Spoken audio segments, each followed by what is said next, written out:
Greetings, everybody. Welcome back to another episode of Books and Buds, the channel where we like to discuss the books that aren't receiving the attention they should be receiving. So, we're going to continue going with our previous theme of Halloween time. So, we're sticking with horror books this month and into next month. It's pretty much my favorite time of year. I love the scary movies. I love walking on the crispy leaves, and I just love the cooler temperatures. But I also love, more than anything else, the scary books. So, today, I'm going to be discussing this wonderful novel by horror writer Brian Keene. It's called Darkness on the Edge of Town. As a writer, I'm involved in many online writing groups, and I am not a horror writer at all, but as far as commercial fiction goes, it happens to be my favorite. So, when I stumbled upon a couple threads where people were talking about their favorite horror writers, it got my interest. So, a lot of people, including myself, had mentioned Richard Lehman. And I should say a few people. He's very under the radar, which he shouldn't be. That's why so far I've done 2 of his books. I'll probably be doing another one towards the end of October to tighten up horror month for us here at Books and Buds. But a couple people mentioned Brian Keene, more than a couple people. Some people mentioned, I think her name was Shirley Jackson. And some people mentioned Jack Ketchum. So I'm in the process of reading his book right now, too, one of his. So I decided to run down to this little store in downtown Portland, Maine, called The Green Hand. So I'm going to give you their address because I really liked them. The staff there took care of me. 661 Congress Street, Portland, Maine. Wonderful little bookstore. I support my small little tiny bookstores more than I support my big ones, more than I support Amazon. I love walking in there. I love the smell of the place. I love talking with other people who love books. So I asked her, says, have you heard of Brian Keene? I'm looking for him. I heard he's wonderful, and if I like Richard Lehman, I'm going to like him. She pointed me to the section where I could find him, as well as a whole bunch of other horror authors, and I was very impressed with their selection considering how small they are. Hopefully, when my book Corpse Lily releases, they'll allow me to do a book signing there. I will be in touch with my publisher to see if they can make that a reality for me. So on to Brian Keene and Darkness on the Edge of Town. This is why I think you should read it. I bought a small one, a short one, in case I didn't like it. I didn't have to waste too much time reading it, but right away it picked me up. So he wakes up in the morning, our main character, Robbie, him and his girlfriend, Christy. They live in an apartment building, and there's darkness on the edge of town.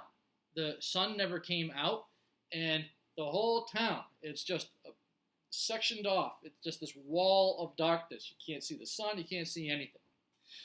Some people leave to go to work, and they never come back. Some firemen decide to go and see if they can find help in some of the other towns. They never come back. And it's very interesting. So a lot of the local town people just kind of hanging tight, wondering when it'll dissipate, if it's some sort of a heavy fog, whatever. So when Robbie, his neighbor, I forget his neighbor's name already, but he was a pretty major character, and his girlfriend, Christy, decide to go to the edge of town to see what in the world is going on. They see images of people that they had loved once upon a time, but were now deceased, and they were coming out of the darkness saying, hey, come on in, come in. For our main character, Robbie, it was his deceased grandfather who he had a wonderful relationship with. For his girlfriend, Christy, it just so happened to be her father, who she had a relationship with once upon a time, but he passed away. And for their neighbor, I wish I could remember his name, Russ. It was Russ. For Russ, it was his ex-wife, who he was still in love with, and now he finds out that she's deceased, otherwise he wouldn't be seeing her in this darkness. They're trying to coax her into the darkness, and that's when they realize there's more to this than they thought. Also, while they're there, they notice that there's these crazy symbols, almost look like pagan or satanic symbols or something like that, etched in salt by the edge of the darkness on the ground. And it turns out it was the local homeless guy, Des, who everyone thinks is crazy. It turns out he knows a little more about things than everyone thought. He's one of these people that keeps these evil things. There's these 13. I don't know what you'd call them. They're more powerful than the devil. They're not demons. They're not angels. They're not spirits, but they consume universes one planet at a time. And the reason they're in this universe is because I guess God destroyed their original universe. So they came into this one and decided to get some revenge on God by destroying this universe one planet at a time. So of the 13, the darkness just so happens to be taking over this planet by consuming it. Once you go into the darkness, you just dissipate. Nobody knows what happens to you. But there was one of the 13 that came to this world a while back. But the homeless guy, back when he had a little more of his sanity, him and some of his friends who were capable of stopping this stuff did put an end to that demon. Or, not demon. We don't know what they are. But they put an end to that one, and now apparently it is back because it wants to wreak some more havoc. So I don't want to give away too much of the ending. I don't want to tell you whether or not the darkness won, whether or not light won. And the interesting thing is, mostly when you read books, you're probably going to watch this video and predict that good won. But remember, this is a horror novel. And most of your horror novelists can be pretty unpredictable because sorrow, anger, sadness, it can sell in a genre like this. So don't be too disappointed if you get to the end of it and you find out that nothing is hunky-dory. But it was wonderful because it was written as a journal. Our main character, Robbie, is like, hey, I'm hoping that you get this thing, and I'm hoping that you read it anyways. I figured I'd tell you what the hell happened.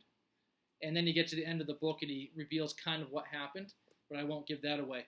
Anyways, I'm very thankful for my reading community and my writing community for recommending Brian Keene. It did not disappoint, and I'm going to be buying more by him. So hopefully by next horror month, next year, I'll be reviewing at least one or two more by this gentleman. I have Jack Ketchum I have to do. I'm a big fan of Dean Koontz. I'll be recommending some of his books. My book, Corpse Lily, is not a horror novel. It's actually more of a family saga, but it will be coming out very soon, and I'll be leaving a link to it in one of my videos and every video afterwards once that's released. But I will be leaving a link to this book down below. Keep an eye out for more videos, everybody. I love you. Keep horror alive. Keep books alive. You guys are amazing.